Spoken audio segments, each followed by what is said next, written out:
Hey there, Laker fans. Welcome to another episode of Lakers Detailed. I am your host, Vinay, with my co-host, Raj. Raj, the Lakers are 4-2, and the season has not been without some drama on the basketball court. We get a fantastic start from Luka Doncic.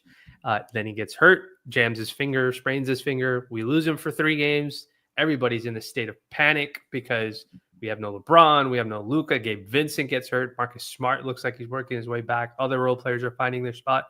And we get an explosive 3 games from Austin Reaves to help the Lakers go 2-1.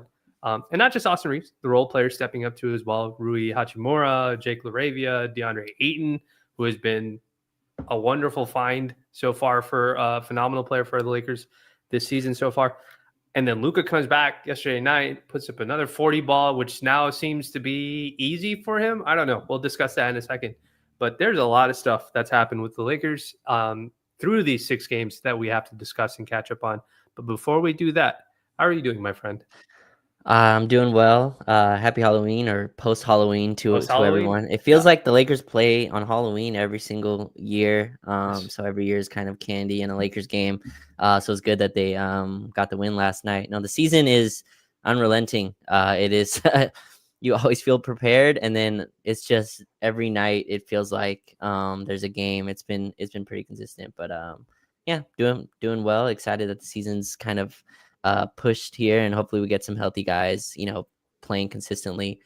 Been a weird start in terms of injuries and guys in and out, and tough to kind of evaluate the team. DeAndre Ayton sitting in the locker room until the start of the third quarter. Just really weird injuries and stuff. But I'm doing well, man. How are you holding up?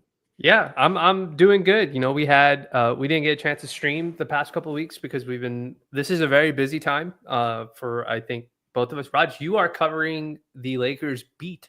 Obviously the home games. You're not on the road with them yet, but one day we'll get you to that capacity. But you're at every home game now.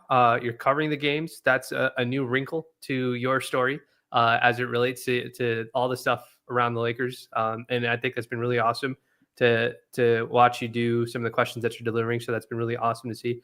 So you're at these home games, you're catching the vibe before the game, you're catching the vibe during the game, you're in the locker room, you're listening to JJ Redick make jokes and then laugh at his own jokes like he's a dad, like dad jokes half the time when he does it. So it's been very cool to see your coverage kind of grow in that capacity as well. But it's been a busy time. We had Diwali pass by, so we didn't get a chance to wish everybody, but happy post Diwali to all the folks that celebrate it. Obviously, Halloween is passed too as well.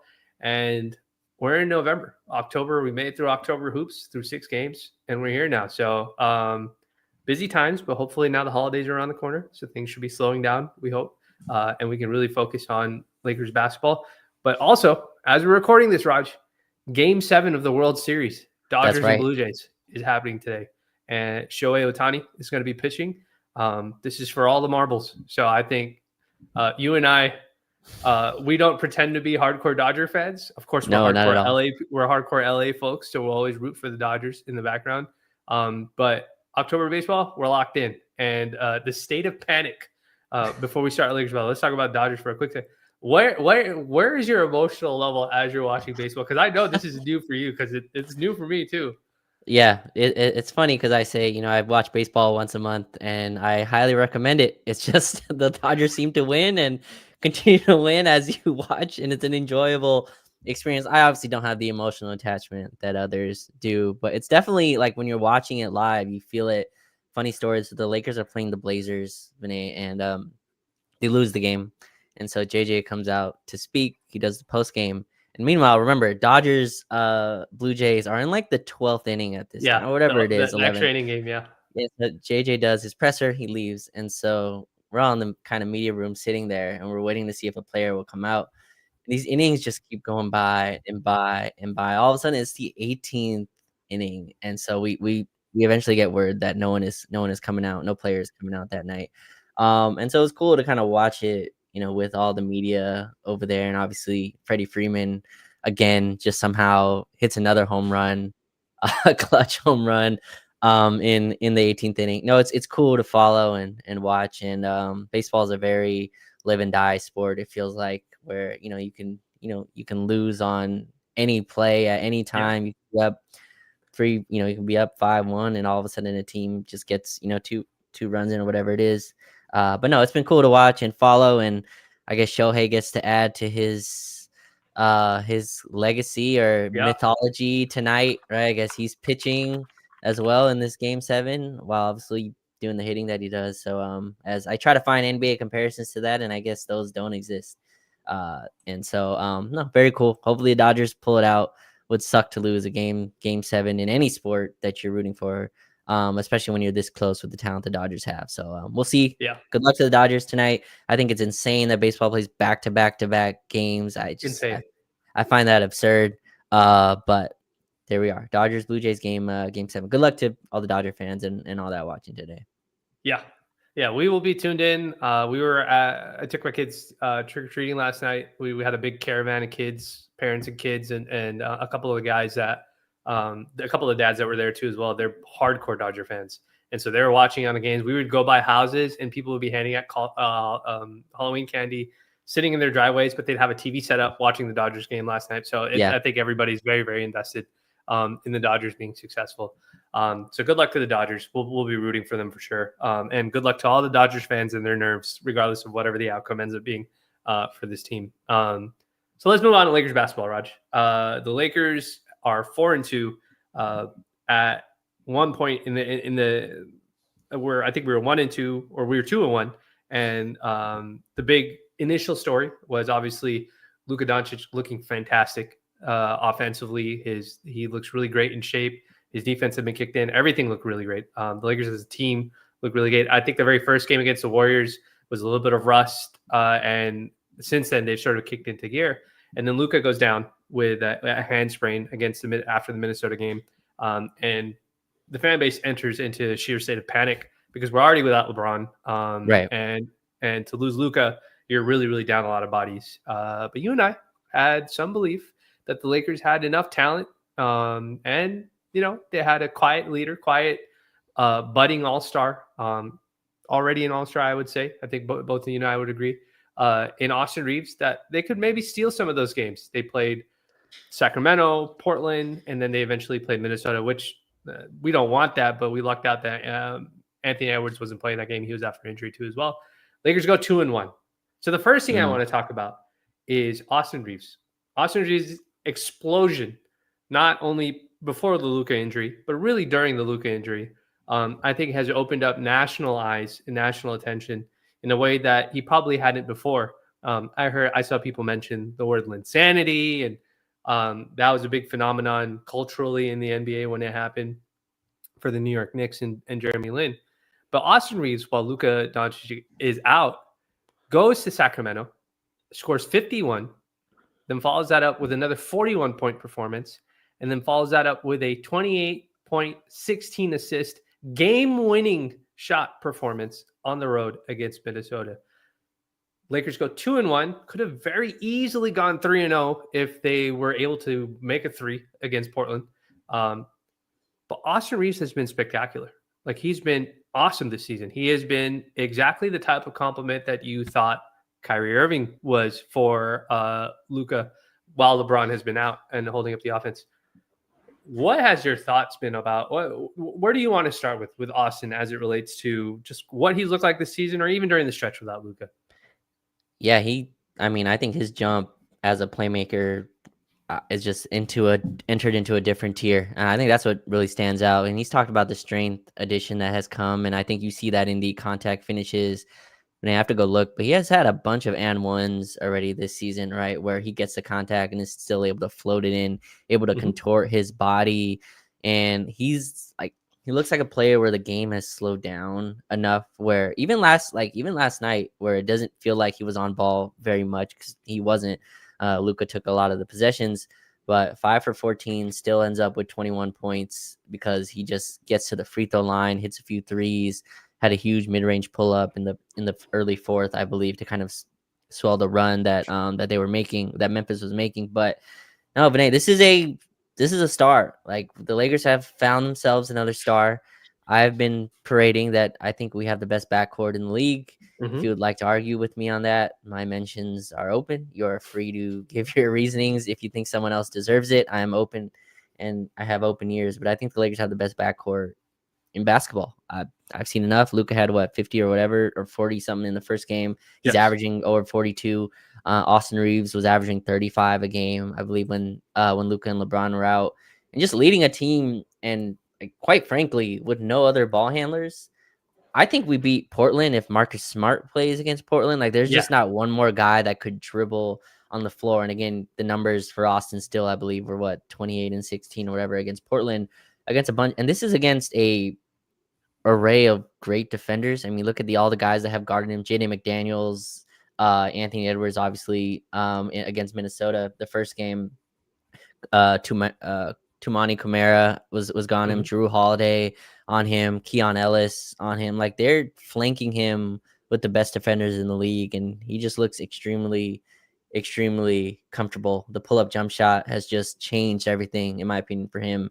And Hmm. he gets to the line where he wants. He's earned that. He's gotten to the point where officials trust that he's getting fouled. Like, that's something you have to earn, right? You see a lot of rookies in the league try to get that call.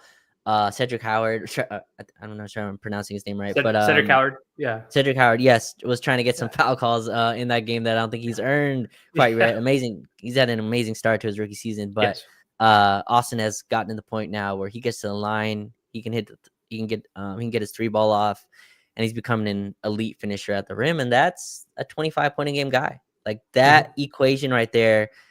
Also shoots like 90% from the line. That's a 25 plus guy. Now, will he get that? We'll talk about kind of the stuff that diminishes in terms of numbers when you have all three of them together. But For sure. Renee, the Lakers have a star at the end. His name is not Luka Doncic somehow in the backcourt. Like, they have Yep. another star player in the backcourt. What have you seen from the jump from Austin Reaves? Yeah. I mean, first and foremost, he's averaging 32, 5, and 9. 32, 5, and 9 through 6 games of basketball. Like, I don't think if you ask any Laker fan, including you and I, who are like probably the most outside of our buddy Rome over on Coach's Den, like the most optimistic about Austin Reaves. I don't think we would have ever thought that he'd have a stretch of basketball where he was averaging 30 a night. And he's done that to start the season. Granted, Luka and LeBron's out and Luka's missed a bunch of games, but they're also winning those games. I think he's been fantastic. The number one thing that stands out to me with Austin this season is his strength profile has improved. The number one issue that we thought that Austin would have is because he's not as athletically gifted as some of the guys that defend him, he might have trouble. And he has a level of craftiness. One thing that he is very good at, which I think him and Lucas sort of bond over, this is something that we should definitely talk about because they have stuff to bond. They've got a bromance that they've very publicly let people know that they have. But there is a basketball bromance that they have, which I think is worth the discussion. But back to Austin. I thought physical defenders would give him a problem. They'd try to wear him down. And Portland tried that to relative success, pressing him full 94 feet with different guys, Tumani, Blake Wesley, Drew, whoever it was. But we were very depleted. No Gabe, literally nobody else. We had to use Nick Smith, Bronny James, that sort of thing. But his strength profile has improved to the point where even if he's not making shots, the Minnesota game that we just won recently, where he hit the game winner, he didn't shoot well. He shot, I think, like 9 of 24. He didn't shoot well. But the fact that he's able to stay upright and finish some of those plays when he draws a foul is huge because that is something that we didn't get from them. We didn't get last year. And I think one of the things that is going to lead, you mentioned it, is going to lead to greater dividends for Austin is teams are going to now realize we can't be physical with this guy because not only is he going to punish us by drawing fouls on our defenders, but he can finish the play too. He's figuring out, okay, if I draw the foul here, I'll still have the ability to finish this possession and get continuation. So now defenders have to be even more. It's like the danger of, I don't mind fouling this guy. I don't mind getting a foul if I'm defending this guy. But then that equation changes when you're like, oh, shoot, if I foul him, he might actually score and get a continuation. So now the foul actually, it's like a double whammy against the defender. Yeah. And I think that improvement in his strength profile, I think they mentioned that Austin had been working on getting stronger over the summer. It has been huge for him. And I think that's why you're seeing so much more confidence out of him as a player. They call it like ethical hoops, right? Like ethical or Hoops. non-ethical hoops. And obviously there's foul drawing that's a little bit trying to dissuade Yeah. referees. And there's other ones I feel like where Austin's in this boat, SGA's in this boat. I'm not comparing the two, but just in terms of foul drawing, where SGA is looking for the and one. Like SGA goes to the rim, and when he's going to the basket, he's looking to finish on a lot of those plays. And I see that similarly with Austin as well in terms of the foul drawing. But when AD pull up jump shooting, like again, I'm one of the biggest Austin like believers. To me, that has hit a point where even I just the level of pull up jump shooting skill that he's gotten to, where he's not like against Minnesota at home, and we're watching him, and he's Naz Reid isn't an amazing defender, but Naz Reid is a 6'9" big dude. Don't know how much he weighs, and he's like shoulder bumping him off to get to a fading jumper. Like it's not like Nas is forcing a fading jumper. That's the shot that Austin's looking for. You know what I mean? He's like bumping Nas off, getting to a one leg shot, and I got to look at the numbers again. But he's shooting a ridiculous amount, from that outside the paint, outside the restricted area level where they're floaters, mid ranges, leaning left, leaning right, guy leaning on your back and ones. Those are the shots to me that put you. Because, I mean, last year he averaged 20 right in the league, which is a benchmark of itself. It shows that you're a legit scorer, and even as inflated as scoring has gotten, as the old timers like to say. But in any case, 20 points a game. To me, the jump you go, now he's not going to average 32 for the season. At least I don't. For sure. At least I don't think he's going to average 32. I mean, if he does, that would be kind of crazy. We have some different conversations to have if he averages 32 for the season. But I think the jump from 20 to like 25, to me, that's the mark where you can counteract any defense that's against you, whether it's a drop, whether they blitz, whether they switch, all that. His computer now, and I'm again like practicing with Luka Doncic, and LeBron James doesn't hurt every day, but like the mind computer that he has now, where this is the defense that I'm going against, this is the counter towards it. Where the game winner, Vinay, against Minnesota, Rudy Gobert was high up on. Yeah, Rudy Gobert was high up on the screen. I'll give DeAndre Ayton credit as well. Set an amazing screen. I'm sure we have a lot to talk, rosary about DeAndre Ayton, but comes and sets a nice screen, and Gobert is too high, so Austin splits the screen. Beautiful. And gets to a floater running hook, one shot hook that or one running floater that just swishes in beautifully.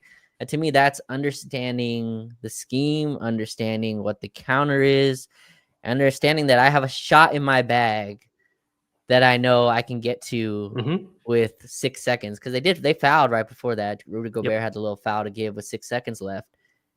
That's just impressive as hell. And so. Yeah, and that end game possession was really important because, like, I actually thought that JJ had made a mistake when Austin got fouled. JJ used a timeout. He used the Lakers' last timeout to set it up, draw up whatever the play was going to be, or whatever the attack was going to be. And I was actually a little worried because I was just like, oh, dude, if we miss this shot and we foul them, at least we could use our timeout to advance the ball and try to tie the game at 3 or whatever the free throw result ends up being from Minnesota. So then when he used the timeout, I was just like, oh, we have to win it now. Like, we don't have a choice. We've got to win this because we don't have a timeout and we won't be able to get up the court. And Austin switched it, and that's a shot that he's taken. That little one-legged floater. It's not really a one-handed floater. It's almost like a two-handed. He's shooting it, and he's just kind of quickly releasing it with one hand. Yeah, it's not taking out the guide hand. Yeah, and he's hit that a couple times this season. It's a shot that he feels pretty comfortable with. But Raj, dude, his split, all right, bro, like his split off of Rudy Gobert. I watched that replay like 5 times. I can remember it in my mind right now. We're crazy about Lakers basketball, so we have this stuff photographically stuck in our brains, bro. I watched that split, and I was just like, come on, bro. Like, that's a split-second read. Rudy Gobert, I've tweeted about it. I used some expletives when I tweeted it, which I probably shouldn't have. But it was an awful angle. It was a garbage angle hedge by Rudy Gobert. Austin is dribbling with his left hand, flips it in front of him to immediately cut off the. So it wasn't even like one of those things where he had to like Rudy's position caused him to do that. Austin read that perfectly. Like, he's like, I'm dribbling with my left. Rudy comes and takes a shitty edge angle. He throws it in front of him, across his body. Already knows that Jaden McDaniels has been wiped out from behind him because DeAndre Ayton's been so good at screening Incredible all screen, of his just perfect defenders. screen. And so now, if you rewatch that play, obviously I think Dante DiVincenzo comes to take like set up for a charge if Austin comes all the way, which is why he pulls up. I think Austin mentioned that's why he took the floater, because he didn't want to draw the charge. But if you watch that play, Austin cutting that angle actually turned it into a 2-on-1, because he could have gone to DeAndre too if he wanted to. He could have dropped it to DeAndre Ayton for that floater if you want to. Obviously, he's calling his own number. That's what we want him to do in that situation. Just take that shot. We trust it's like 3 seconds left too. Tough to just take that shot. So I'm happy with that. But it's just in the blink of an eye. The reason I'm recalling this entire thing is because the difference, the same way that you talked about the statistical change, somebody going from 20 points to 25 points, the difference being making a couple extra free throws, knocking down a couple extra threes, whatever it is. For me, the other side of it, the behavioral side of it, not the statistical, the behavioral side of it for a basketball player is the difference between a regular role player and the guy who has the potential to be a star is behaviorally, he makes plays like that. In a split second, his processing speed becomes so good and so fast that he can flip a game or flip an entire possession from being a possession that, oh, we might not even get a shot off because they're going to blitz us or blitz me, or I'm going to get caught way, way far away from the rim. I have to chuck a three, into a, oh no, watch this at downhill advantage situation I just created. That is the stuff that is reserved for guys like Luka, for LeBron, for the Steph Currys in the game. And the fact that Austin continues to grind his way to what that is going to look like, I think is a great thing for Laker fans. It is, if I'm Austin's agent, I'm going to the Lakers when that contract negotiation comes up. I'm replaying that clip and saying there's only like 10 guys that are going to make this play at the end of the game. And Austin's getting there. And now you got another guy on your roster that can do that. And I think it's phenomenal, dude. I just, his growth, I'm going to ask you a question. I'm going to hand this off to you. We played Minnesota twice. Okay. Yeah. Minnesota gave Austin a lot of trouble last year. We beat Minnesota with a real center too, right? We had Luka and Austin, no LeBron. And then without Luka, they didn't have Anthony Edwards the second time, but Ayton was there too as well. But I want to ask you a question specifically around Austin. There's a lot made about him after that Minnesota series because of how he dealt with physicality and all that sort of stuff. Have you seen growth in it for him in that respect against that specific team? Because I certainly see it, but I'd love to know if you've seen that. Most definitely. And again, I think I think it's been kind of known now that he was shaken up in some way, had an injury, I believe toe or a foot injury at the time, which I think you're kind of seeing with the speed of that he's kind of getting off with them. But definitely, I think we've seen an improvement from him, definitely strength wise. Like I see him bumping defenders off. Jaden McDaniels is getting just rubbed off, like when he's bumping off of him, off screens, off ball screens. And so there's definitely been an improvement there. And I think his reads, Vinay, are just much more of a lead guard, right? Not that he wasn't lead guard before, but just when you have the basketball now, as much as he's been forced to, kind of thrown in the fire, right? It's like, hey, it's you and Gabe Vincent, or you and not even Gabe Vincent, you and Marcus Smart, really, where a team like Portland can blitz you 94 feet and say, we dare anyone else to dribble. Yeah. And still he's able to kind of get his numbers and still keep that game, again, relatively close enough with the amount of talent, ball handling talent that was missing. But no, his jump is just like, you saw some of this last year, right? You saw the Indiana 40 ball. You saw Denver Nuggets on the road, a game that, that he almost took without Luka and LeBron as well. This feels different though. Like this feels a lot different.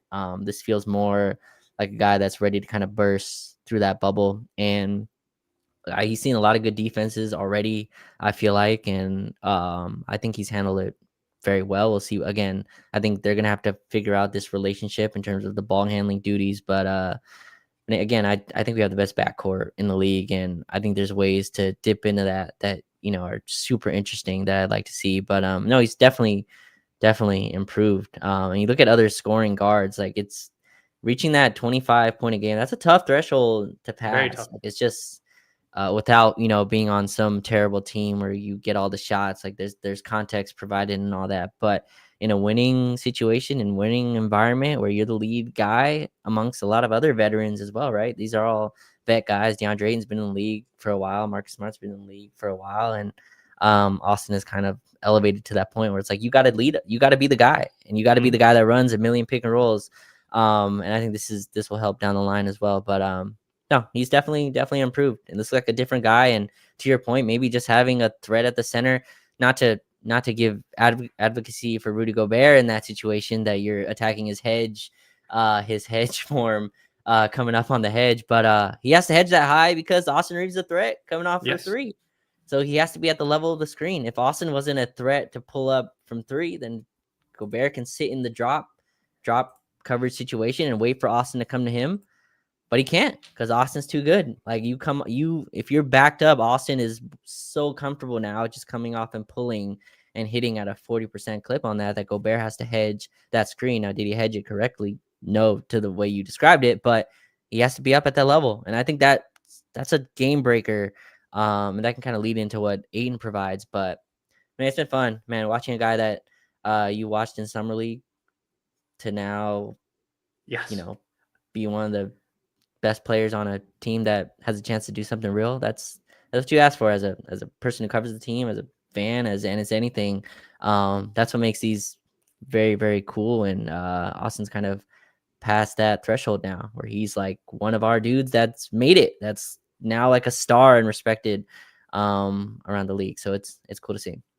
Yeah, it is very cool that he had that game winner, and then like all these NBA players were on Twitter like, "Yo, Austin's the guy. Like, Austin's the truth." Yeah. Like, I think they, a lot of people did believe in him, but it's just like there is a difference between somebody saying behind the scenes and then somebody saying it like publicly, like, "No, this guy's pretty good, dude." Like, so it's cool. It's cool to see that. So obviously we'll continue to monitor and see how the balancing works out, and we'll get to the Luka part in a second.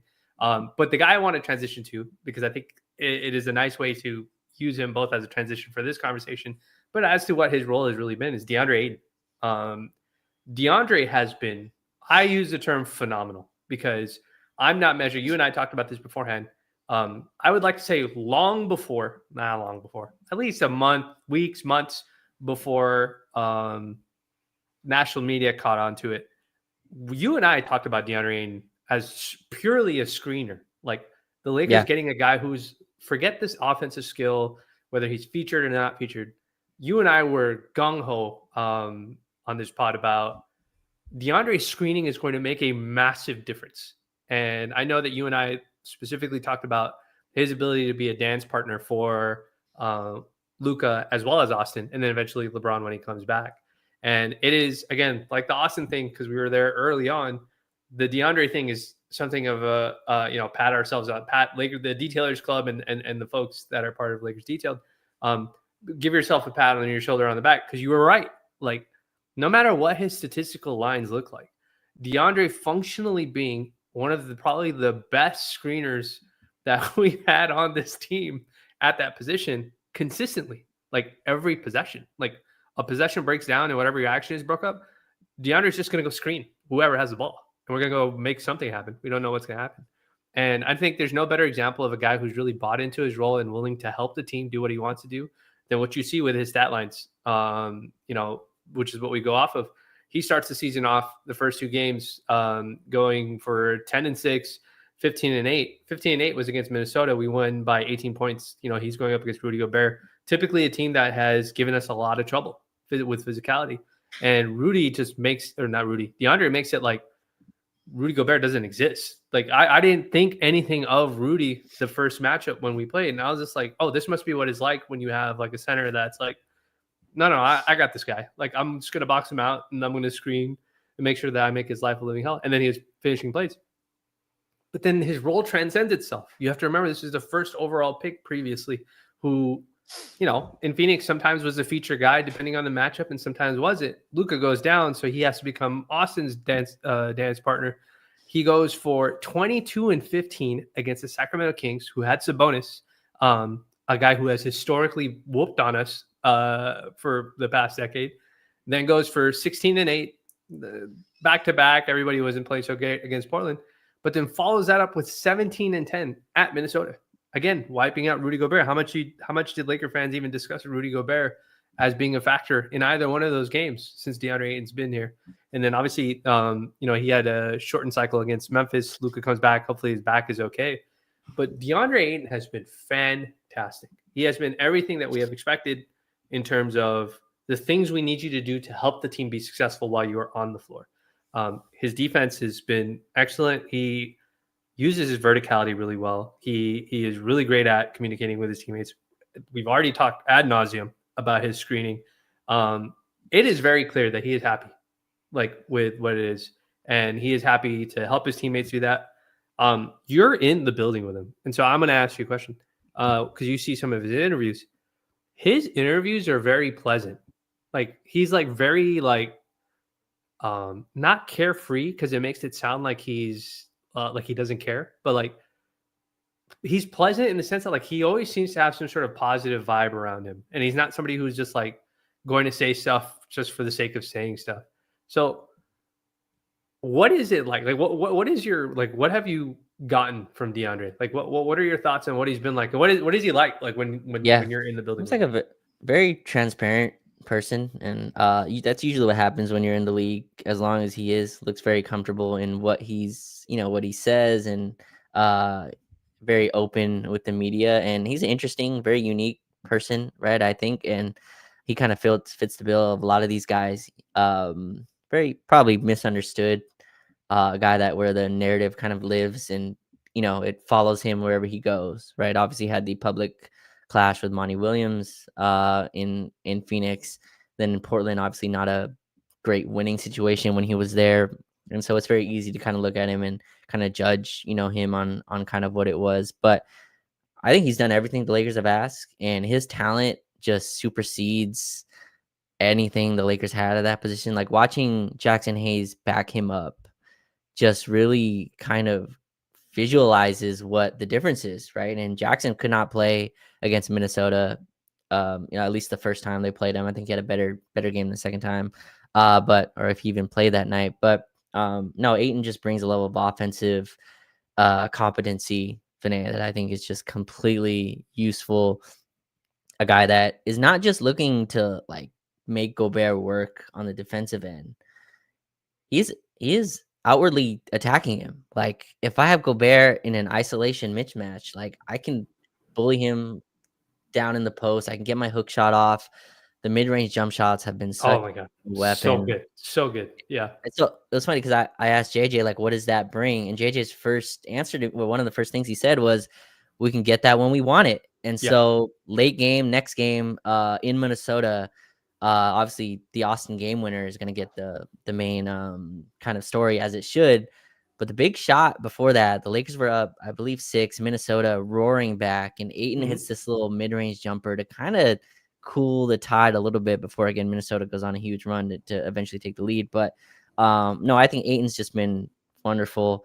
Him and Austin have gotten this crash course where they were both in a car where both the drivers just could not drive anymore. And like, you two have to get up here and go the next 100 miles. And they're like, oh, well, we've never really, now we got to like get all these reps. And preseason, they got some good reps, but these last few games, they've got just a million reps, Vinay, just a crash course on what does Ayton like to do in this situation? What does he like to do in this situation? How does Austin like to come off the screen? How does Austin want me to set the screen here? Does he want me to flip it? Or like all that stuff is just, you can't really buy the reps that they've gotten.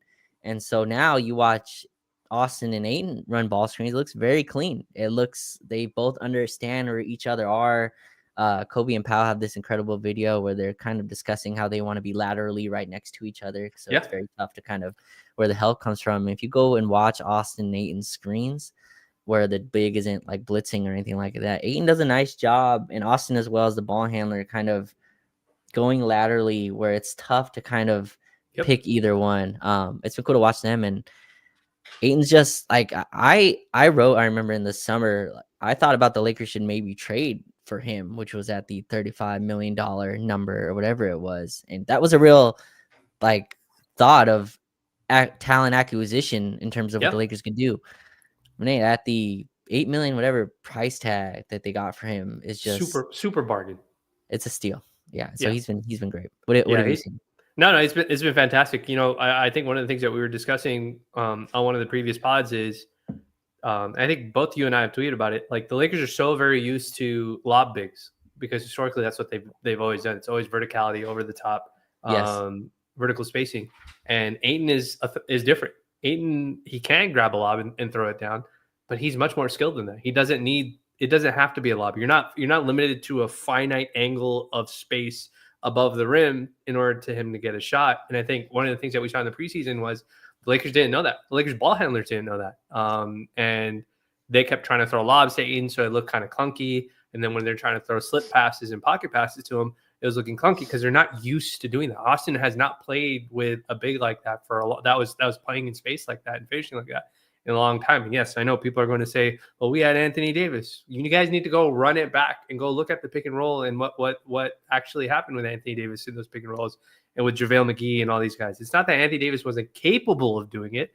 It's his style preference is different. And the thing that is the case, just like a QB, a quarterback that gets a new wide receiver, some mesh very, very quickly. Some quarterbacks, Tom Brady, those type of guys, Aaron Rodgers, they figure out really fast.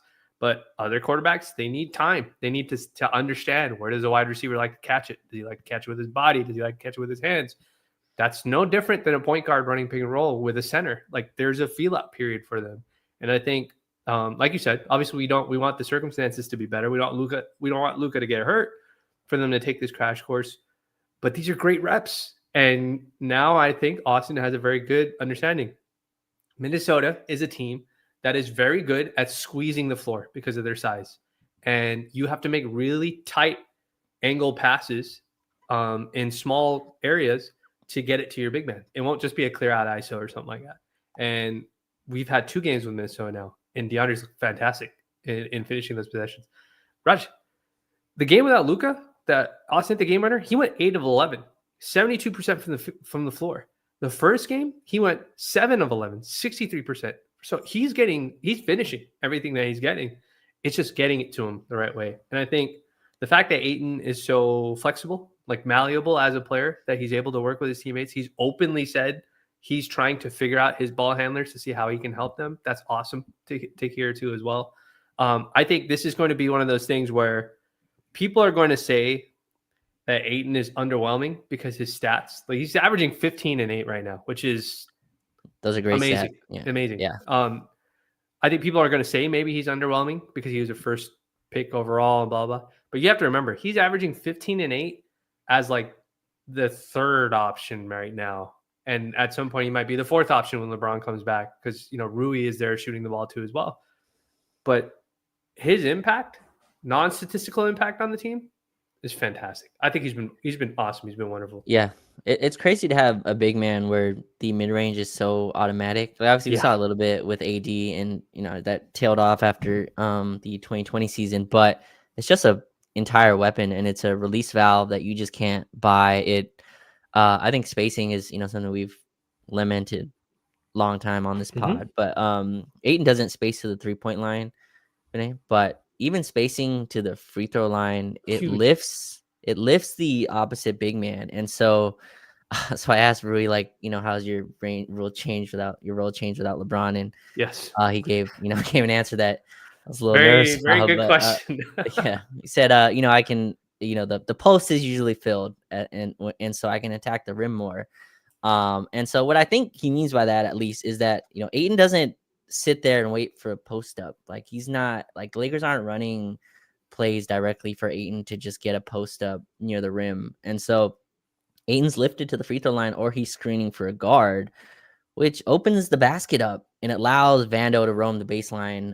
It allows Rui to attack. It allows Rui to sometimes even get, post touches. And I think it's opened this floor up in a way where, again, if Ayton was a 3-point threat, maybe that, opens up a little bit more. But I just think even to the free throw line, lifting, like I remember Sabonis had to like be in Ayton's shirt, and this is at like the free throw line, and just allows like Rui to get a back cut. And, it allows like all this open stuff that I think people don't really notice unless you look at the, if you're watching the game. But no, Ayton's been awesome. I have some concerns like physicality wise, smaller 6'7" defenders. I think the Warriors are a team that kind of give him a little bit of issues. Mhm. We played them without LeBron, so tough again to evaluate the full team. But I think they're just a physical team that has a way of getting into centers, especially scoring threat ones.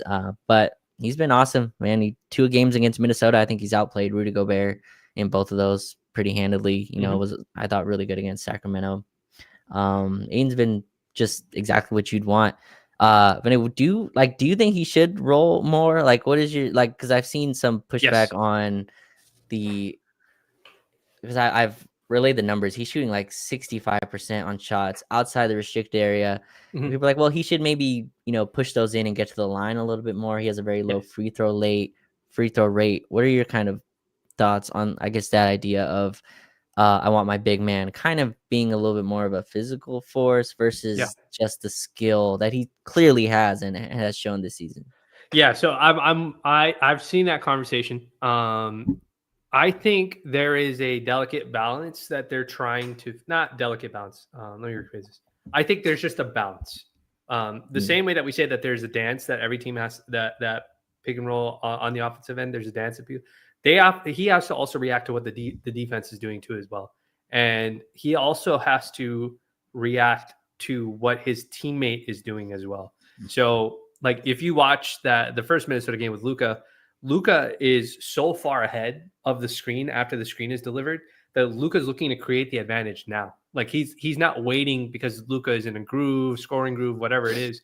He's looking to create an advantage out. So sometimes I think, and you could. The reason why I say it's a balance is because I'll never know. I'm not eight, so I'd have to literally ask them the question. But I think sometimes you run into those situations where if Luka is rolling or Austin is rolling, they're not waiting for Aiton to roll. So as a player, sometimes you might think as a screener, he might just be like, "Oh, they're in a, like I don't have to roll." Like we as fans will be like, "No, go roll with them. Like you should roll 100% every single time, no matter what the Right. situation. You should Take the rim. Yeah. yeah, take it every single time." But sometimes, for big men, and this is just from what I know from having conversations with them, sometimes they're like, no, if I wipe out that guy, that defender that they're on, and he gets a one-on-one against a not a good center, I'm going to give him the space he needs to be able to do what he wants to do because I know he's going to shoot it. He's not waiting for me to come down to make that roll. Now, does that mean that he shouldn't roll hard every single time? Maybe, maybe not. But also, it's a defensive coverage thing. If I screen your guy, Raj, if you're the ball handler and I'm DeAndre Ayton, you're Luka, and I screen your guy, and your guy is now hugging me because he doesn't want me to roll, do I want to bring him down with me and clog up your space if I know that you're rolling on the guy they want? This is all to say, I think that is the delicate balance that has to be found. And I think the Minnesota game, the first Minnesota game, because there's two completely different halves. The first game, as first half, Luka's going nuts. He's Yeah. anything he wants, he's getting. And in that situation, I wasn't thinking to myself, "Oh, why isn't DeAndre Ayton not rolling to the rim?" I'm like, "No, Luka's on a tear, bro. He's not passing this ball anyway. So what difference does it make?" But in the second half, when Minnesota's coverage was more deliberate, like, "Oh, we're going to blitz him if this screen comes," that's when Ayton's like, "Okay, I see what they're doing. I'm gonna just start rolling hard." And there were some times where he didn't get the ball, but he rolled hard every single. There was times, Raj, where that one where Luka fakes a three and then passes it to him last second when he's already underneath. Oh yeah. Yeah. Aiden was down there for like half an hour, bro. He was just like, all right, like either Luka's gonna shoot this or he's not gonna shoot this, and Luka ends up passing it to him. But I think that is the dance. That's the balance that has to be figured out. Um, I think that gets figured out over time, and it's more about him reading all these different things, on the floor that happens. Y- So, should he roll more? For sure. I wouldn't say no, but also at the same time, I understand the human behavior in basketball, and I think Yeah. it's just something that he's trying to be helpful about. It's funny because again, like it's impossible to know every player in the league's tendencies, right? Until they're on your team. Like it's Yeah. very tough unless you're watching them every single night. That's what's always funny. Like people who obviously don't watch the team every day give very like detailed, opinions about stuff. I'm like that's just not the reality of the situation that's going Yeah. on. It's like watching Aiton to me, like you watch his film and you watch him play. He's not a guy that wants to run for lobs. Like that's just Yes. not something that he's going to do, like, you can throw it to Jackson and he'll get on a runway or, on a trampoline and try Yes. and go and get up. That's not really what Aiden will obviously catch lobs. Like if it's open, he'll go up to dunk it. But to me, like he's not really like a vertical spacer in the same Yeah. type of way. But what he is when he rolls, you have to tag him, like, Yes. You have because once he catches it at inside the free throw line, you're done. Like he's automatic from those yeah. shots, whether it's a hook shot, a floater, a mid-range jump shot, whatever it is. So the tag has to be early, right? Jackson, you can like, okay, Jackson's rolling. I could tag that a At little the bit rim. later. Yeah. I can get back to that.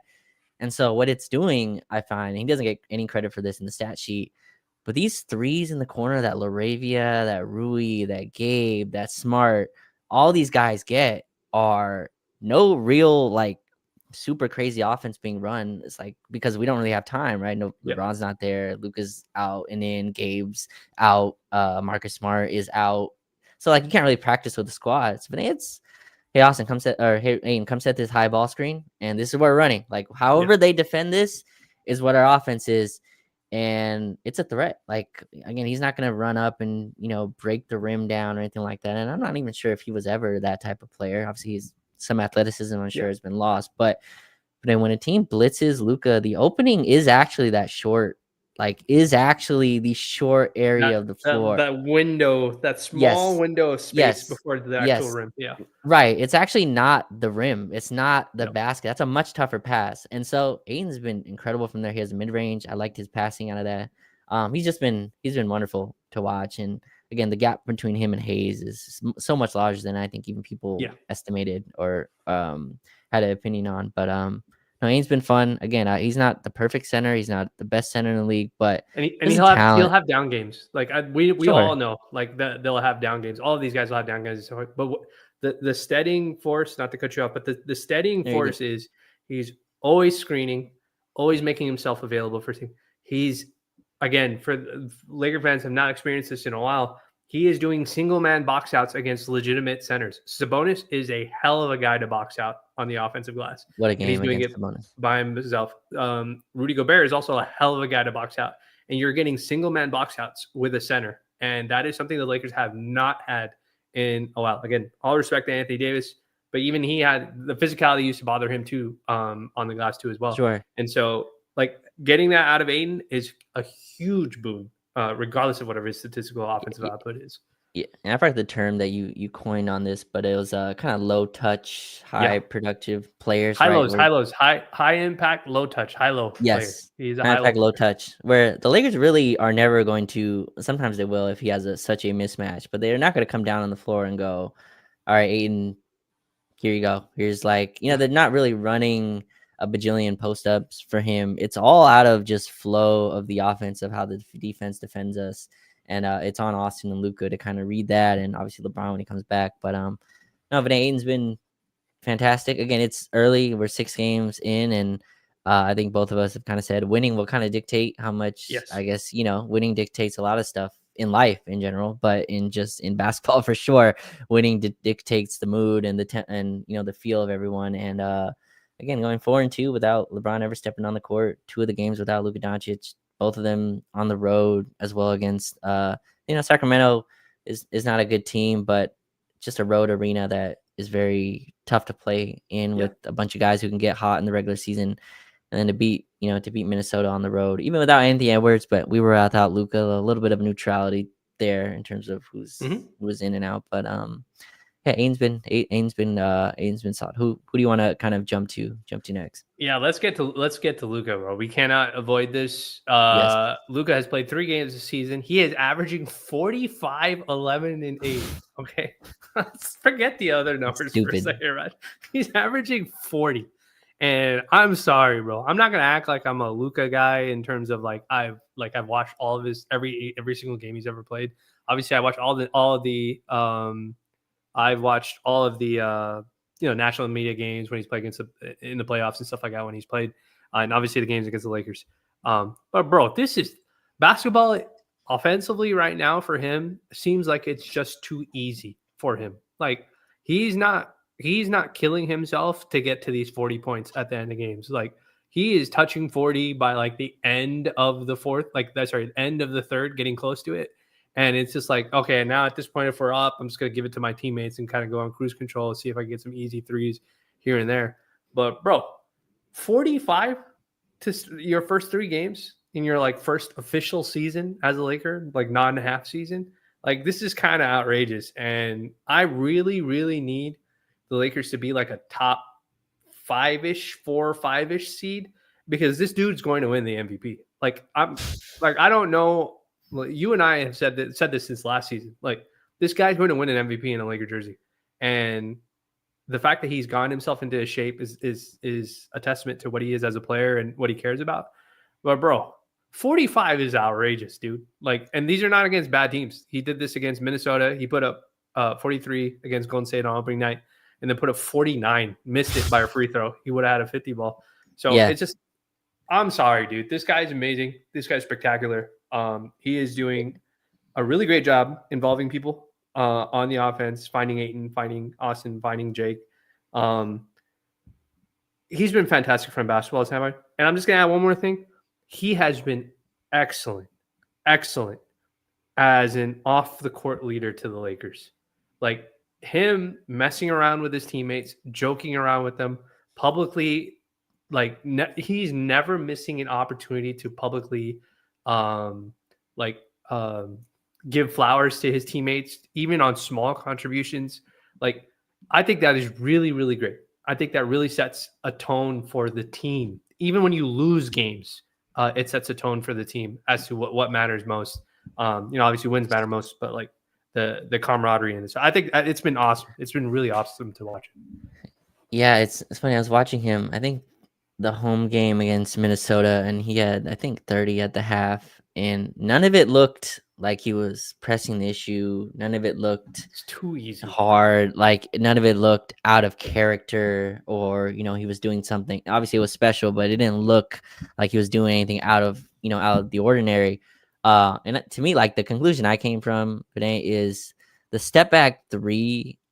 Being able to get to that whenever you want. Obviously, Harden had some of this, but Luka does it in such a way where it's a lot less dribbles, right? It's not 8-10 dribbles getting to it.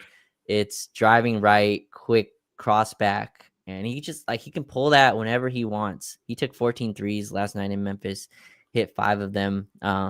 But just to me, the step back three jumps we talk about the jump from 20 to 25. The jump from like 25 to like 32, like that's like it's the threes per game mixed with the fact that he gets to the line as much as anybody. Mm-hmm. I think Austin leads the league in free throws right now, just in terms of like because of the games he played. But I think Luka is right there with him. I think Luka needs to. I don't know what his free throw percentage is right now, but I'm pretty sure it's not. It hasn't been great to start the season if I recall correctly. But in any case, no, he's been just incredible. Again, I think they're gonna have to work something out in terms of the sharing of the basketball and kind of finding ways where they can utilize each other's strengths. Do you have the percentage in front of you? Yeah, it was 70. He's at 78%. Oh, okay.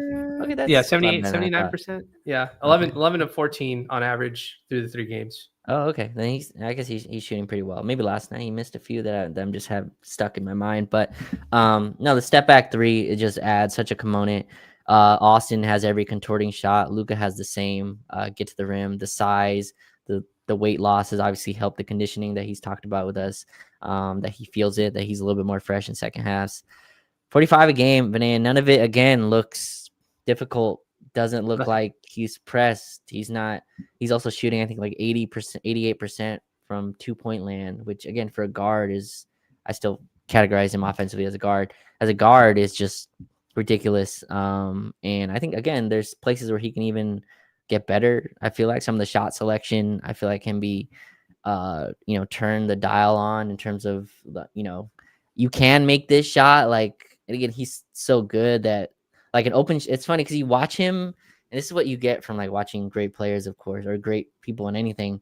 Like what looks difficult from the outside view actually isn't, right? And so you hear like it's funny you hear KD, my buddy, personal friend KD now, but like you hear KD talk about about like being defended by a defensive player of the year center. You can kind of code who he was speaking about, but he was talking about how like the media says it's so difficult to score, but actually like that guy actually doesn't affect anything I do on the offensive end. Like he's not actually contesting my shot. Like yes, there's a hand there, but I really don't see it. Luka has a lot of that where I forgot who he was shooting over. One of Memphis's 20 guards that they found as a gem in the draft somehow. Uh, but he was being contested, by him, and Luka was just pulling up and draining threes over him.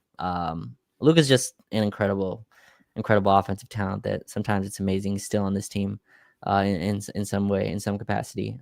But no, it's Luka's Luka. Like the weight loss, we both kind of talked about it over the summer, how much that would impact him. And I think you've seen it again, just like Austin, he's not going to average 45 for the season. Like that's breaking Insane. That would records. be insane. And he shouldn't have to, like, hopefully, he doesn't have to Yeah. average 45 for the Lakers to go whatever they need to win. But I do think there's a level of scoring and dominance that an MVP type player has night to night. And I'll combine Austin with this. I just think, Vinay, your floor. I kind of wrote about how I think the Lakers will be fine offensively without LeBron. Oh, yeah. With some pushback, but I Yeah. just nothing against LeBron. I just think they have a roster, and it starts with the backcourt. Yes. Luka and Austin averaging 70 a game. That just raises your floor pretty high. Like gives you a really high baseline to work everything else. Where 2 Rui threes in the fourth quarter feel like lava was just putting on the opponent, because it's just it breaks the other team. Laravia puts up 27 on the road against Sacramento, and it's enough. Like when you have everything else that you have the Lakers have going. So Luka's been awesome, and it's just no, I think he's been phenomenal. There's so many things that bro, we could spend like an hour cutting through his tape, because some of the stuff that he's done is I could do like 45 minutes talking about how Luka isn't using double moves as much as he probably did in last year in a Laker jersey. The fact that his first step, his initial step burst, I could do 30 minutes on that, about how he's able. We already know he could attack with either hand, but now his first step burst to get around a defender, he's not having to use head fakes to do it. He's just like, nah, you know what? This is your bad foot. Like this is your top foot. I'm just going to attack that foot with this hand and just go by you. I'm not going to waste time trying to, head fake step back, and then get you to jump so I can drive by you. He's not, Roger. I'll take it one step further. I don't think he's hunting fouls the way that he was last year when he was out of shape. I think this year, the fouls that he's trying to get are on the way to scoring opportunities that he knows he's already going to get. His touch off the glass on some of these fading, he does the dribble drive left, finish with my right hand, finish off the glass. Bro, that is filthy finishing that he's doing, because he's throwing it. It's like a Kyrie-esque shot, because you have to shoot the ball and take the momentum out of the ball, so it just hits flat against the backboard and just drops right in. Obviously, these are NBA level players. He's a world-class scorer, so he knows how to do that. But sometimes I just don't think fans understand. Like, go try that shot. When you go play pickup basketball, try a left-handed dribble drive, fading away, and bank it with your right hand and hit the angle correctly against a 7-footer or a guy who's significantly taller. And see how easy that is. And it's not. And he's making it look so easy. It's ridiculous. Yeah, it's funny because I remember, again, not to compare them, but like Kobe would always talk about how Kobe and Roger Bell, like Roger Bell was one of his biggest defenders, right? And Roger Bell would say like, yeah, I'm trying to force him into this fading jump shot, like it's force. And Kobe on the other end was like, that's the shot I want. Like that's the shot I'm trying to get to. So it's just funny to watch. Like, and Luka has some of this where he's like in the post and he does like a pirouette one-legged shot that swishes in from the outside. It's like, man, that's a tough shot. But in my opinion, like just watching Luka as much as I've, been blessed to watch him now, that's a shot he's going for. Like he's looking for the one leg pirouette kind of shot. I want to ask you, Vinay, like a lot of this summer has been made about the weight loss that he's done. Besides the conditioning, what have you seen you think that's been the biggest impact of that? Of obviously he's not gonna average 40, and not saying like that's the step he's done, but have you seen kind of actual like realized differences in the way he's played because of the new shape body that Yeah. he has. Yeah. I think the separation that he's getting on a lot of his movements when he tries to create separation from defenders has gotten really good. Mm, Similar to also the same way that we talked about Austin improving his strength profile to finish through contact.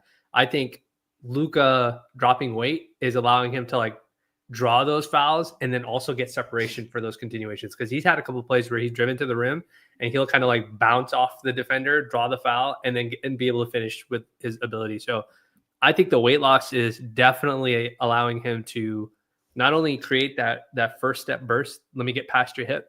That's coming much easier to him now to the point where he's not having to over dribble to get the defender to bite on the fake. Like, bro, like Jaden McDaniels, okay, Jaden McDaniels is a great defender, like one of the best. in the league. And Yeah. I'm not gonna act like he can clamp Luka, but it's Luka out of shape in that series, Minnesota series last year, playoff series. He looked like, I'm not saying not 50-50 because it's definitely not the case, but Jaden looked like some of those possessions that were ISO possessions. I was just like, okay, Jaden might stop this possession. Like he might Mm, force him into a miss. But then I'm watching these games, the Minnesota game earlier, and I was just like, oh, this dude can't stop him. Like there was a possession. Go rewind it back for the people who are crazy like us. There's a possession where Luka got late in the game. Luka got Jaden on an ISO, blows by Jaden McDaniels, and Rudy Gobert or Naz Reid is waiting for him at the rim. Jaden tries to get back into the play, and Luka, just because I think sometimes he likes to be an asshole, just because that's just kind of how he is, decides to change course on his drive and go just bump Jaden for the sake of bumping him, bump him, and still finishes a floater. I don't think Luka drew a foul on that play. But it was just one of those things where it's just like I saw that play, watched a replay of it, and I was just like, "Oh, this dude is in so much control of this matchup now, where he's just like, oh, I can do whatever I want. Like I'm not even worried about you re-entering this play defensively." So I think that the weight loss and the resulting confidence that comes from, oh, I can do what I want, is I think that happens with better conditioning. That yeah. happens with his weight loss. Yeah, no, I agree with that. I think I thought he settled a lot last year in Yes. the ways, just stepping back for the jump shot. And again, he'll test that water, right? Tim Legler had a great quote that Luka will put his foot in the water and see how warm it is, right? Just let me see how hot my 3-pointer is Yeah. tonight. And if it's hot, I'm giving you 50, right? If not, then you'll get a cool 30 and 15. But if it's hot, then I can kind of blow up on you. No, I think Luka's been, fantastic, and it's cool to see him in shape. But anyway, we're at the 1 hour mark, Yes. and before going for 3 hours, I do want to give some, before we touch on the LeBron stuff, just want to give some love to some other guys. You can kind of decide where you want to take the route on this, but I think Laravia and Smart have just Awesome. been fantastic. Obviously, Laravia had a slow start to the preseason, and I Yes. remember we did a pod, and I believe I was kind of lamenting that, hey, like, can we see him around a normal rotation? Let's see Laravia with players that will be in the rotation, not the end of the bench guys. Don't have to name who they are, but just the end of the bench guys. And man, Laravia looks like the connector piece that I guess everyone wants us to discuss. The Jaws suspended. I've seen that 80 times Let's in the chat. see. So Jaws You been keep talking. suspended I'll one look it game. up. Yeah. Yeah, Jaws been suspended one game by the Grizzlies for conduct detrimental to It's the team fine. for his comments last He'll night. apologize. He'll be okay. No, we'll deal with that I don't know if afterwards. I don't know if an apology is coming. He'll definitely want to play in 2 games. For sure. Apology, we'll see if that's the case. But no, I think Laravia has been at 6'8". He's bigger than it looks. If you see him in person, he's much bigger than you think. He's not quick, but he has really good defensive instincts, I feel like. And his offensive fit, Vinay, another guy, and you talked about high impact, low touch, just fits that bill. Yes. Quick release on the 3, a really good cutter. Has found little ways to get to the rim on the baseline. I've just been a fan. He rebounds, he boxes out, to your point Yes. of boxing out your guy. He's a very much a traditional rebounder, goes and looks for a body to box out. I've been a fan, and just he's not gonna do crazy dribble moves, and you don't want him like running pick and rolls a ton, but just a guy that fits around a Yes. bunch of ball handlers, exactly where he's been. So I don't, you want to take that any route you want, or if you want to Yes. get Smart. But both of those guys, I feel like, have just been incredible additions, especially for the salaries that they're taking from the Lakers. Yeah. Yeah. I mean, if Aiden, obviously, we let Dorian Finney-Smith walk, and we signed DeAndre Ayton with a chunk of that non-taxpayer MLE. Jake Laravia also got a significant amount of that too as well. I'm sure that last Minnesota game, there was probably nobody happier than both Austin and Jake's shared agent, Aaron Riley. I'm sure he was very happy to see those guys kind of get their game off, especially without Luka there, and for them to both be successful. My one thing with Jake was that Portland game. I was really hoping Jake would step up offensively because I thought that was going to be a great opportunity for him to do that. So I think I told you this in the chat. Like after that game, I was kind of disappointed. I was just like, I need Jake to be aggressive offensively. Like I know he's capable of taking more threes or getting to the rim. And granted, Portland is a tough team. So I was hoping that he would come aggressively in that Minnesota game. And that's one of the things that we need out of him. And we got that out of him in the Minnesota game. Like he started getting aggressive offensively, not being afraid. He's passed up some threes. Like up until that Minnesota game, he was passing up a couple of threes to give it back to Luka or to give it back to Austin. And I was just like, no, bro, we brought you here to take that three. We need you. Like, I don't need you to make a skip pass or to continue the possession that ends up going to Vando at the end, because we don't want to put Vando in a position where he has to take a shot. And I was very happy in the Minnesota game to see him make shots. You could see the confidence start coming into him. I'm hoping that confidence continues to carry into the season. But again, Jake has been a great find. That's just talking on the offensive end. He's been great defensively. He's been great rebounding in space for the Lakers too as well. Teams have tried to ISO him, and the Lakers have done a really, really good job.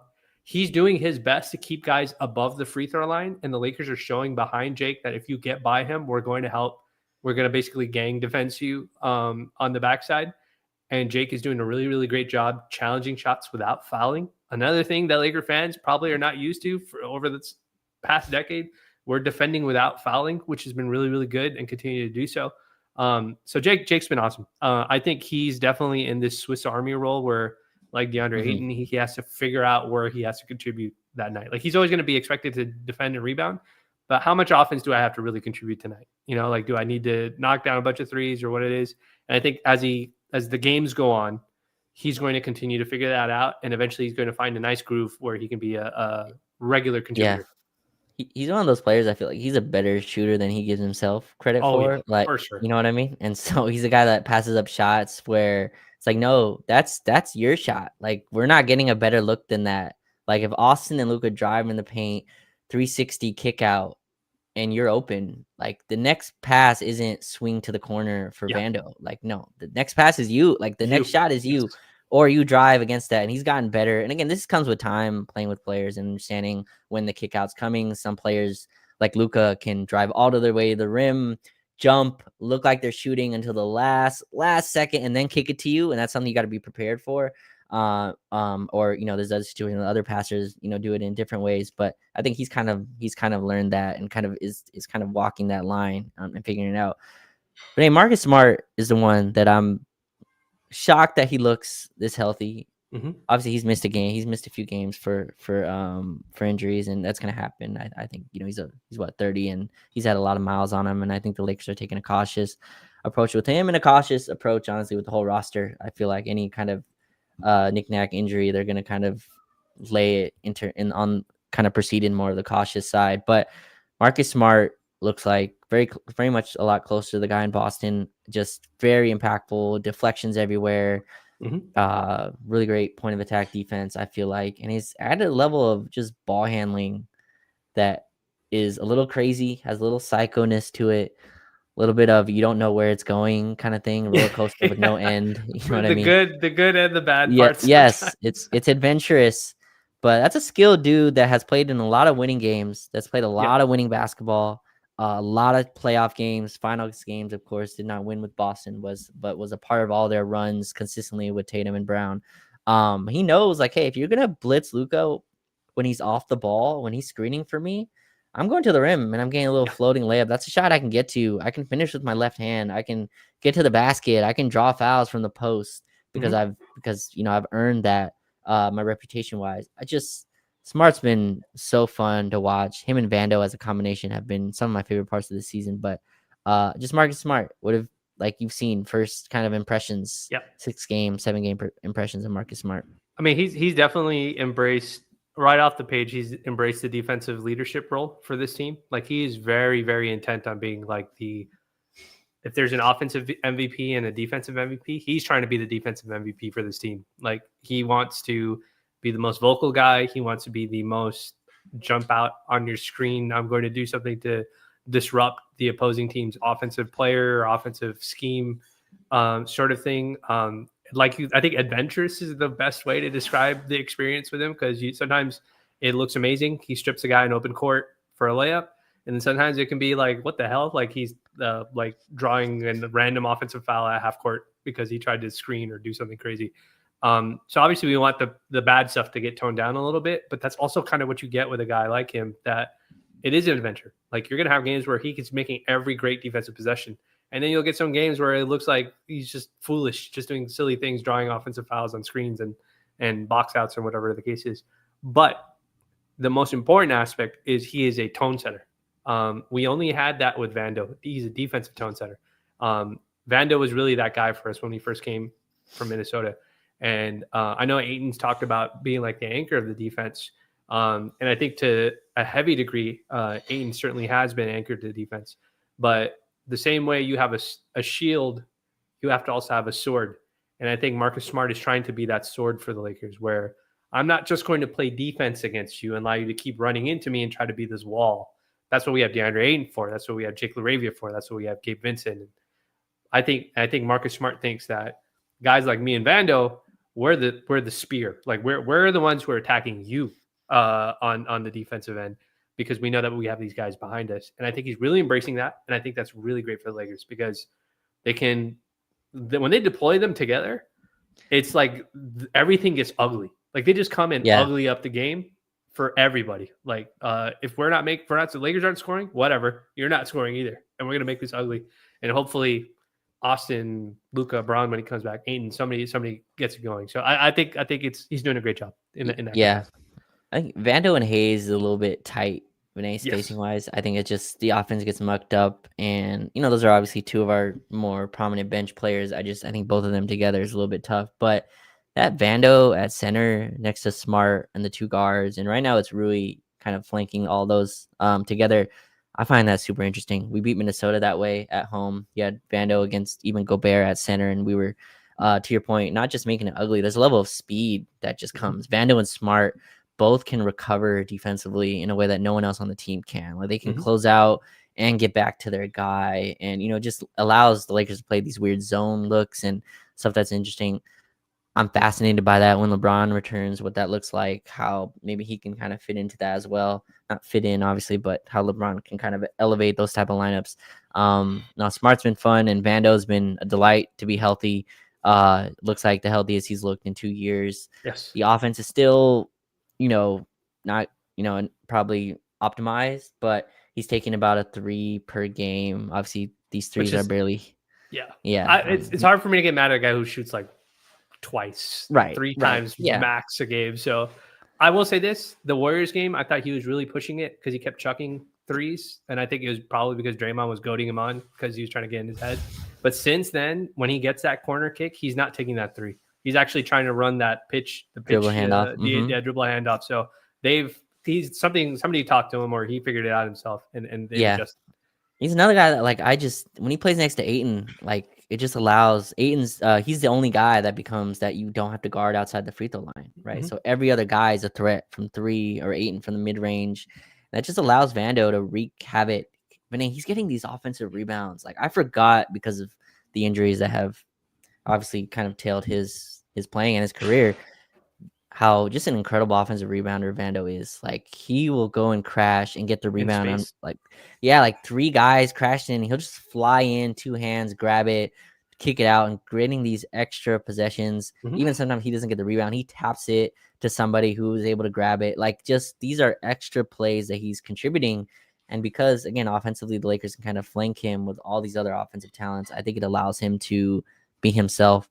He's also playing a lot more, so he doesn't have to come in and kind of a heat seek an issue, I gotta have a problem with the Minnesota bench, or just be the enforcer in a way where you want that, but you want it more in a natural kind of sense rather than just coming in and game 1 against the Warriors, he missed a layup and then immediately got into it with Draymond, and it's just don't need that all the time. Let Draymond nuke himself out of the game, bro. If there's anything that he's going to do against the Lakers, he's going to take himself out of the game. Just play your game. Yeah. But yeah, specialty situation. Warriors are always a unique situation, I think, for any team, just because of how they play and the personalities that they have. But no, he's been great. I think even prior to Gabe getting hurt, I think all the role players to Jackson before getting hurt, everybody feels like they're now slotted in more natural positions and they're doing great jobs. And again, like outside of your stars, you're just looking for these guys to be low touch, high impact, right? High impact, low touch players. You need Gabe to rebound, defend, knock down a couple threes. We didn't touch on Rui, but Rui has also stepped up while Braun has been out in sort of that scoring capacity. He's been great. His midi looks really great. Like we don't have to go too deep on Rui, but his mid range super confident. He's getting ISOs. That Minnesota game, he got stripped twice, I think, by Conley. That's why they didn't go back to him. But like he's drawing when they get in a bind, they're in a pinch, and Luka's not on the floor. They give it to Rui. Rui's taking that ISO, getting the shoulder dive into the step back free throw line midi, and he's not hitting the rim. It's all net when he's hitting those. So the finishing at the rim can sometimes be shaky when he's not wide open, but he's going to that midi. So that question you asked him about when, what's it like now, bro? That guy, he wasn't lying. I mean, he's not doing finishes at the rim, so that data won't reflect in that regards. But him driving and willing to take that mid-range shot is definitely way up. I prefer that, honestly, Raj. I don't want him to taking threes if I know that he can physically dominate the guy, because it changes the way the defense has to defend you if they know that you're going to drive and take a mid-range shot or a shot at the rim versus settle for the three. So I'm happy with what I'm seeing out of him. Yeah. Speaking of that, Vinay, we have a target date actually. So mid-November is actually the target date for LeBron James to make his debut of the season. And so obviously we all are looking forward to that. But the conversation has gotten extremely interesting. In terms Very of interesting. Where almost the manufactured, you would say, but Yeah, I mean, again, you attach LeBron's name to a lot of stuff, and it's gonna get traction or emotion or however the kids say it these days. Yeah. In any case, LeBron James is set to return, Renee. And we have some questions, or we have some answers, questions to answer here.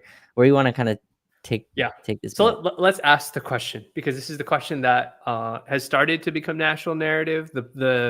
The bigger podcasters have started alluding to it. Some of them have already jumped out and done their hot take stuff with regards to LeBron's situation. But let's, at least for the sake of framing this conversation correctly, discuss it. LeBron's going to come back, and Austin looks fantastic. Luka looks fantastic. Role players are rolling. We should probably have 5 wins, but we have 4 wins right now because we lost Luka for a game. The Lakers look really good.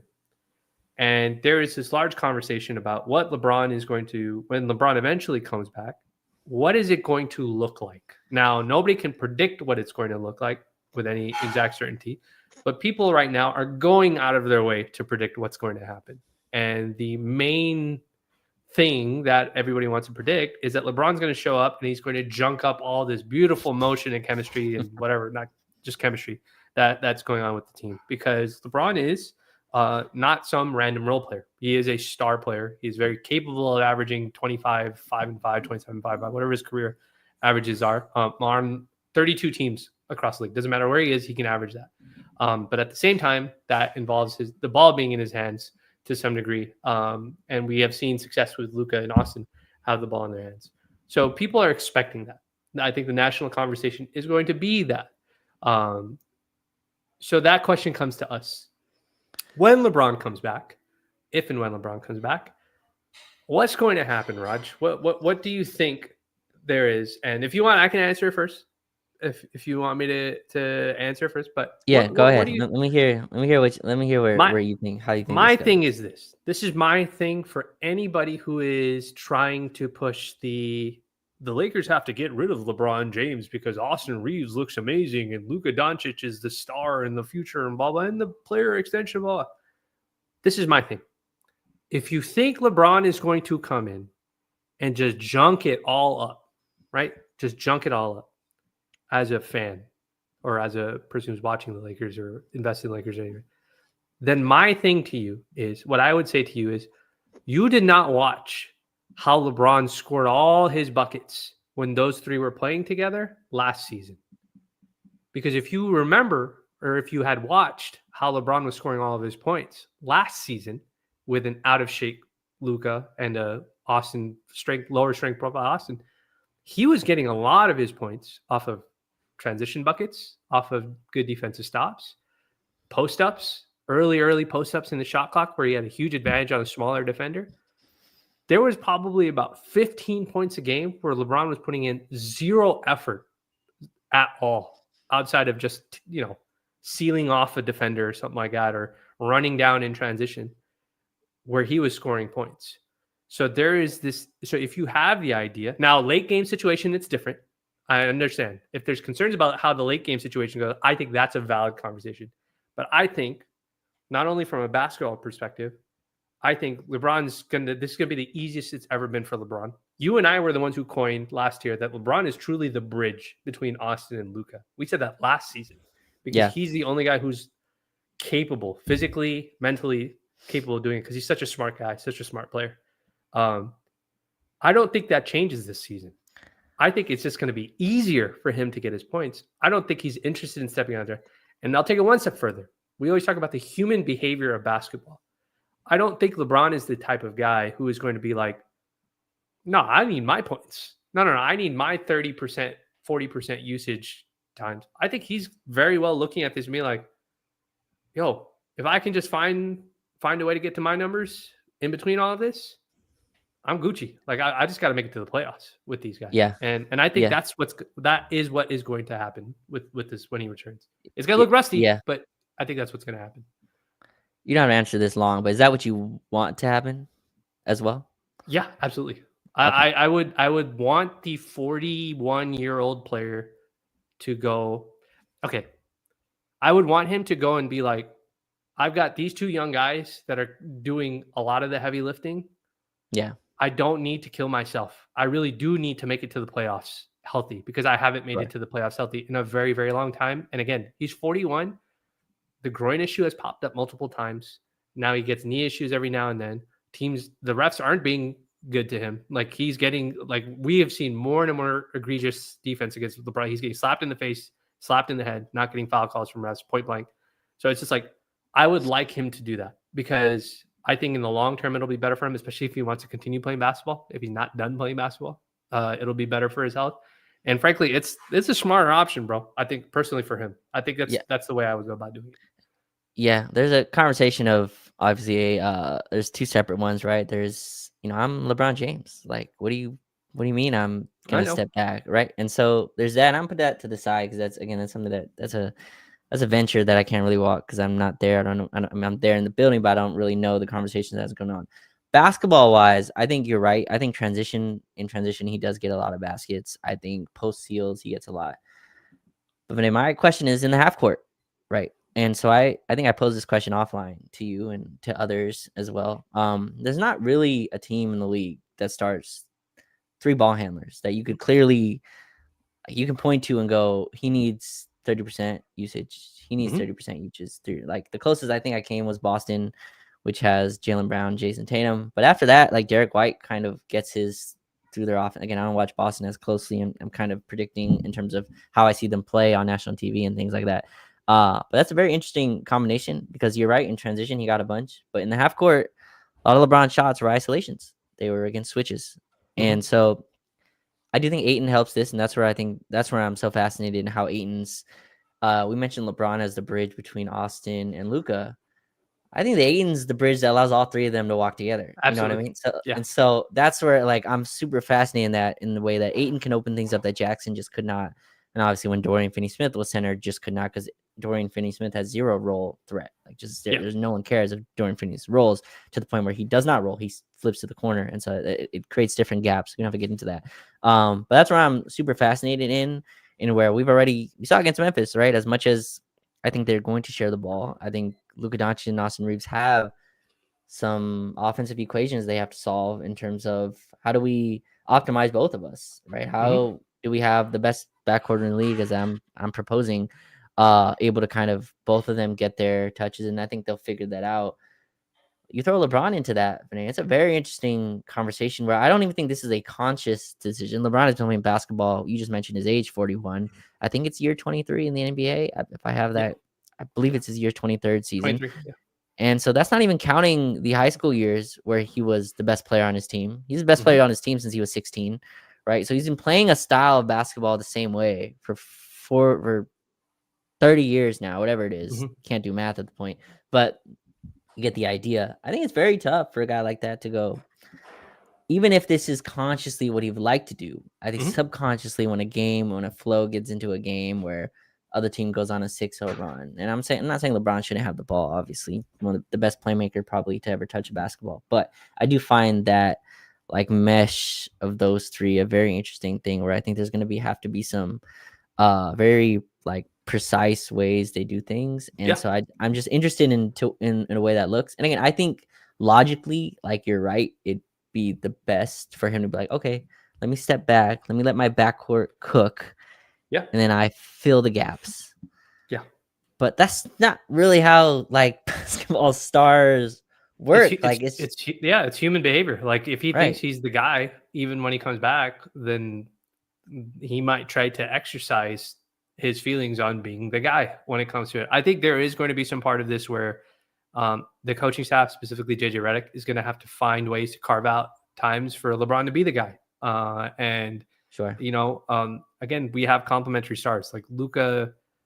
Like you can find ways to have Ayton on the floor with LeBron, and maybe Austin's also on the floor with LeBron, but not like in an active on ball role, just a sure, secondary ball sure, handler. You'll have Gabe, Marcus Smart, all those different guys. But I think the main time where this will become something that's a little like we have to watch this a little closely will be at the end of games. There might be some times where Luka doesn't have it going, and maybe LeBron gets it or Austin gets it. We'll have to see how that manifests itself. I will say this, Raj. There is a lot of this happening, I think, amongst the different fan bases. It's a social media thing that's happening. Um, there is this belief, right? Because everybody's brains have been warped in the past 20 years by ESPN's coverage of how they discuss basketball. I'll always blame ESPN for this because of some of the people that they put up there. Like people think that it has to be either a LeBron James or like the or Kevin Luca's Love team, version of right, LeBron James or the Chris right, Bosh Heat version of LeBron James. So everybody always thinks that the big three has to be like that. And my thing to folks who feel that that's what's going to happen, or that's the level of what LeBron has to come down to, is you need to go watch a team like the Brooklyn Nets when they had Kyrie, James, and Kevin Durant. Like there were nights where a different guy would kind of be like the leading scorer, but their roles never quite overlapped. Like Kyrie, when they traded for James Harden in Brooklyn, Kyrie Irving openly came out and said, I am not the point guard. That dude is the point guard. He's going to right. run the ball. I'm going to do what I like to do, which is score the ball.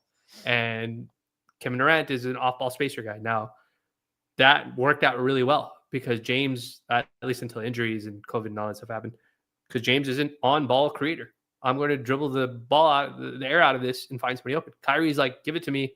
I'm going to go score fast, or I'm going to go score whichever way I want. And Kevin Durant is like, well, once you guys are done, give me the ball and I'll just knock down all these shots when we have to do it. So I think there is a way for people to find that balance. The other thing Yeah. I'll add to this is to this as well. So not only is it, I don't think LeBron has to come down to Kevin Love Cavs or Chris Bosh No, level. I of think that's course. what people are afraid of. I think Bron fans are certainly afraid that that's what other people want Right. That he's to gonna come have down to happen like to him. 12 points a game or something like Yes. that. Like that's not That's not happening. happening. It's not. Yeah. Bronny's never averaging less than like 23 a game. Like Right. will Yeah. he have games where he struggles to get to 10 points to keep that streak alive? For sure. But he's never gonna average less than that. He'll find ways to cover. He's too, and the reason why I say that is to the second point.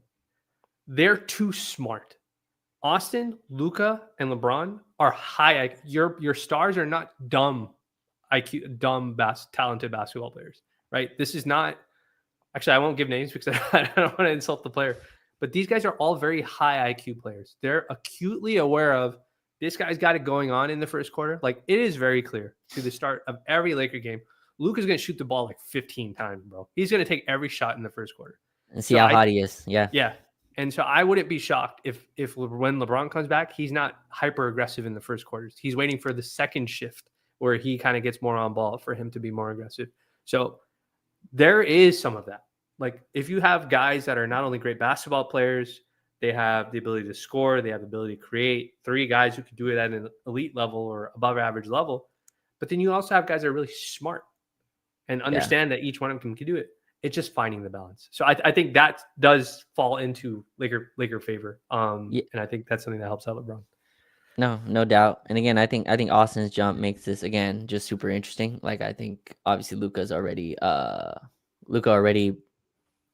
makes it a transition for LeBron in terms of, okay, I can give this guy the basketball and let him kind of run things. And then Austin, I think, is another guy. Like, okay, he's already kind of obviously give him confidence and stuff like that. And Vinay, you talked about end of games last season. I mean, a lot of times it was Austin with the ball, and I think he had the game winner against Memphis, or the late game shot, and the Chicago Bulls game, 2 game winners that were taken away from him by threes and Josh Giddey half court heave. But in any case, before those possessions, it was Austin actually with the ball. So obviously there's trust already there in terms of the late game situation. I just, again, would hope for some a little bit more creativity between the 3. Just, you mentioned how smart they are. They're all super skilled as well, all threats from everywhere on the floor. And I think there's a way to leverage that where, again, I think time was a big part of this. You need time for creativity, but a lot of it was isolation between all 3 of them. And again, some of it was with the center that wasn't available. So they didn't have the talent at the middle to kind of connect all of it. But it'd be interesting. Again, this team, like some of the conversation has gone too far. Like this team 100% gets better with LeBron James healthy. Like it's just, it's an insanely better team. Like it just is. The talent jumps to a roof. You put LeBron in Rui Hachimura's spot, like you're a much better basketball team. But I do think there's ways, like you gotta I just can't find another team in the league that has 3 guys where you're like, okay, they need the ball. Like Steph, Draymond, but the question will be rhythm. The thing that they're going to have to figure out is how do we get all 3 of these guys into rhythm going into the fourth quarter, into the late game situation in the fourth quarter? How do I carve out enough rhythm for these guys with the reps? That's going to be a JJ thing that he has to figure out. And I think that'll be like the main thing that the statistical production and stuff like that, I'm not too worried about. Fans are going to complain, if Braun has a game that's under 20 points for whatever reason and Luka doesn't play well, like the complaining I'm not concerned about. But the narrative specifically, because that's what we were talking about, the narrative that LeBron has to go, like he has to get moved, first of all, is not up to us. He has no trade clause. He's not going anywhere unless he wants to go somewhere. So that there's no point in starting off any conversation like that. Now, in the offseason, if there's a conversation about extensions, whether he wants to continue playing, that's all saved it for the offseason. But when he comes back to the Lakers now in November, that's not what this conversation is about. The question is, how do we get rhythm? And that's the basketball way I would think of it. I don't care about statistical production. I don't care about that. They'll care about it, but it's more about how do I get all 3 of these guys in rhythm? So in the fourth quarter, when we have to attack defenses, nobody's cold. Nobody's like, oh, I didn't touch the ball the entire game. What am I supposed to do? You can't expect me to knock down shots because I haven't touched them. So I think that'll be what has to be figured out. Did you tell me what your thoughts were about that idea, that specific narrative in itself? Because you asked me my thoughts, but what do you think? Like that is what people are framing it as. They framed it as the Austin thing. They haven't said Luka because everybody knows Luka's here, but people have framed it as Austin versus LeBron, and that's why there's like they're trying to create a weird divide between those 2 guys, and for the most part, we know that they like each other. Does LeBron have to go? Like, do we have to minimize LeBron in order to make sure Luka and Austin are continuing to be successful? I guess that's the better way of asking. Right. I don't think you have to minimize LeBron. I do think he's the most malleable out of the 3. I do. Right. So like and some of it is just the function of being 6'9", 200 whatever, 80 pounds, right? You can fluctuate between positions in a way that the other 2 can't. Luka can as well, but just LeBron can go from being, your point guard to being your center. Like that's a level of versatility that the other 2 just don't possess. And so again, I don't think it's limiting him. Like obviously it's a negative connotation to say, no, we want LeBron to be Draymond, right? And the counter is, well, Draymond shoots 2 times a game. And obviously, like if you're thinking about this, that's not the way that it's being. That's not the way I'm trying to represent it. It's just I think there's needs that the team, like has to fill, and LeBron can fill those in ways that aren't scoring sometimes. Like Yeah.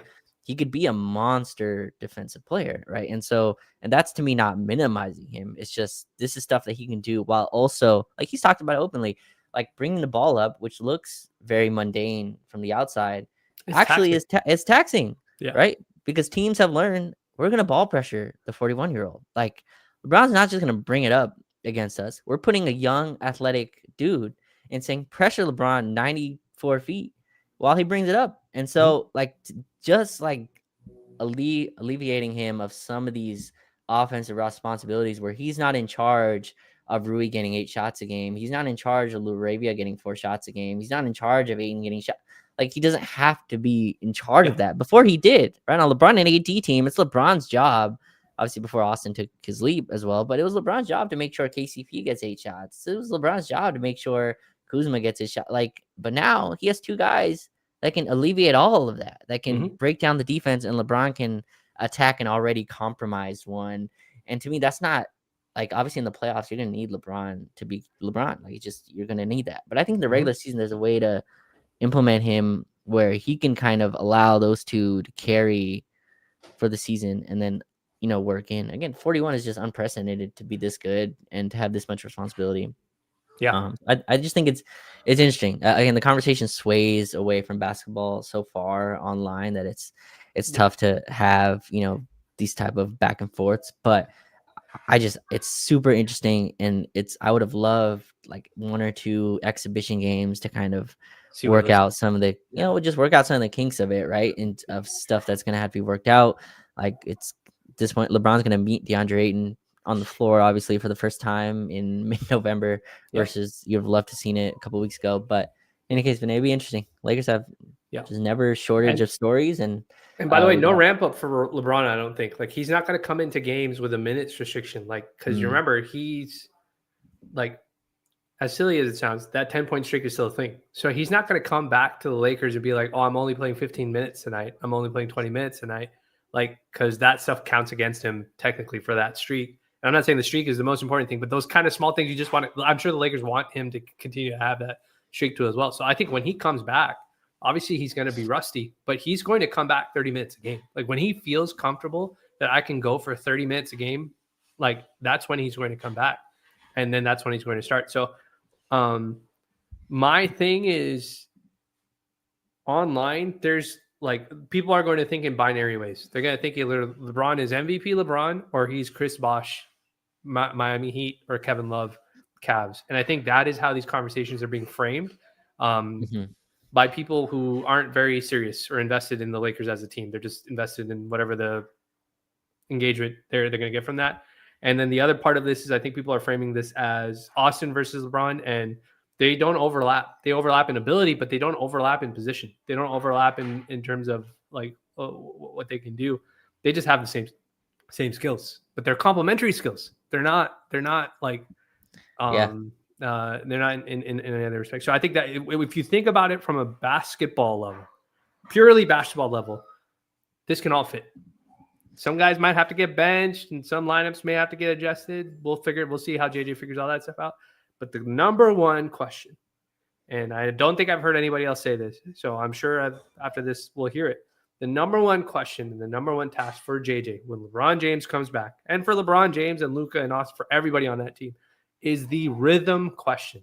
How do we get all 3 of our guys to be in rhythm going into the money time in the fourth quarter, the last 5 minutes of the game, so that we can be the best version of what we want to be as a Lakers team? And I think that's a question that they're going to have to figure out in the regular season. But we'll see how it goes. We want our other max guy back. We need that guy back in order to have a good season. Yeah, and again, I think the team could be 5-1, Vinay, if Marcus Smart plays, or even if Gabe plays against Portland. Lakers are 5-1 without LeBron yet suiting up, with Luka sitting out 2 games. I'm gonna close with this. I think this is a good team. Like I think this team fits really well. I think they've hit on, obviously the end of the bench guys are what they are. I mean, I think Dalton as well. We didn't talk about Dalton. He's had a much better broke out of a funk. Against Minnesota. He looks a lot more confident. Looks like he's got some of the the swagger back, Yeah. as the kids. I don't know if the kids still say that, but he got some of that. Got some of that back. Right now, the kids are only saying 6'7", bro. That's the only thing I hear them say. Still have no idea. I don't know So, if they're going. Okay, this is a sidebar. Like, I'm watching videos where like kids are filling up In-N-Outs to watch the In-N-Out guy say 6'7", order 6'7". Like, that's an insane amount of time for something so God. trivial to me. It just, I don't get it. I don't get it. I'm scared to say the numbers in any sort of reference. Like, I don't even want to say the numbers there because I know I'm going to hear somebody say it in the background. They're like, you're packing out In-N-Out Burger to like go hear them say 6, 7 Raj, you on an doing your old intercom? grumpy man thing? Were you waiting on an order? You're like, I just don't get the time that you would spend on that. Like, it just, and it's oh like, my it's God. filled anyway. Yeah. But yes. But yeah, it's going to be very interesting to see how they figure this stuff out. I'm with you. I think this is a very good team. You and I were both high on this team going into the season. A lot of people were saying Lakers aren't contenders. They're close to a contender, but they're not contenders. I think we had the same opinion too as well. They're maybe one player away from contender. Everybody's, Andrew Wiggins. I don't think it has to be Andrew Wiggins. I think there's just a few small tweaks can get us there. I don't know if we get that until the trade deadline, but they're winning right now. So I'm not going to focus on what that's going to be. Spend all of the next 3 months trying to figure that out.